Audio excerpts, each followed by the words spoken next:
Hi guys, welcome back to another episode of 365 Days of Opening a Christian Coffee Shop. This week, a lot of the things that I've been doing is taking what I've implemented last week with our colors and brand and just adding it to our website, to our social media, to our brand kit, pretty much establishing these new brand colors and logos.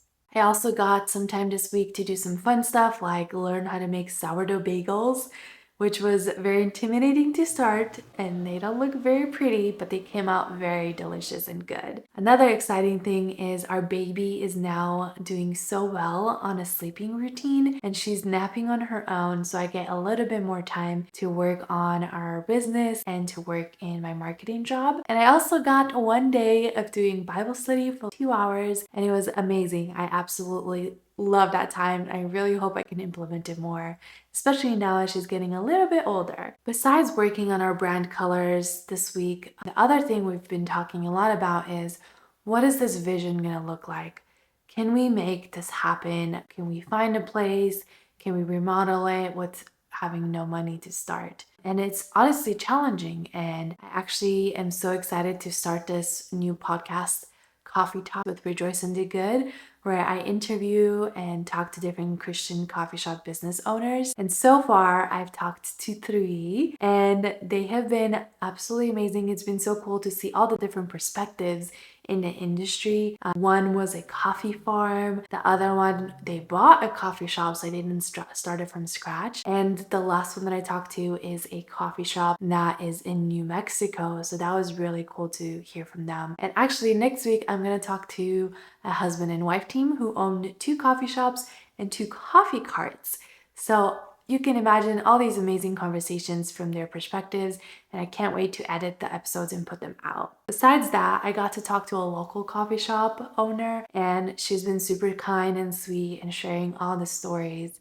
But the one thing that I've seen in common is it's very, very hard to make a profit in the coffee shop industry, and most of the times the profit goes back into the coffee shop.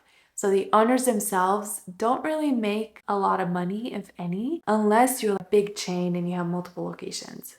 So that got me thinking, again, is this something that we can do? We're going to sacrifice a lot of family time in order to make it happen. And talking to my husband, we have decided that we're going to keep pushing forward because at the end of the day, for us, it's a mission to open this coffee shop. It's not to get rich, but it's to create this community, invest in our local families, and give back to our community and help do big things together, such as charity work, such as pray for one another, Bible studies together, be a positive light in our community, especially nowadays when there's so many negative viewpoints pushed against families and against our freedom and culture.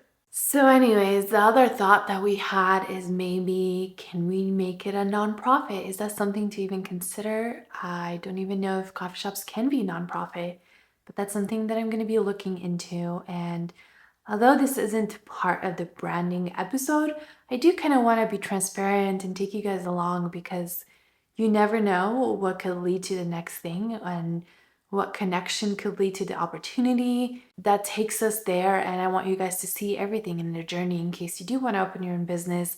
You can kind of see how things fall in place as you take one step in front of the other. Speaking of, there is one location we're going to take a look at. My friend just sent it to me. It was on Craigslist. It was a drive-through location, and I called him up, and turns out he's Christian and he would totally love to have a Christian coffee shop there.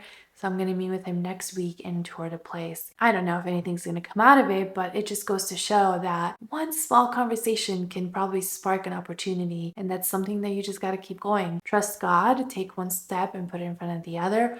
Work hard, keep learning and planning and organizing and doing all that, but also be open to the opportunities that God brings your way. And I think that's what I'm going to end with on this episode. So hopefully it's helpful for you guys, and I will see you guys along. Bye.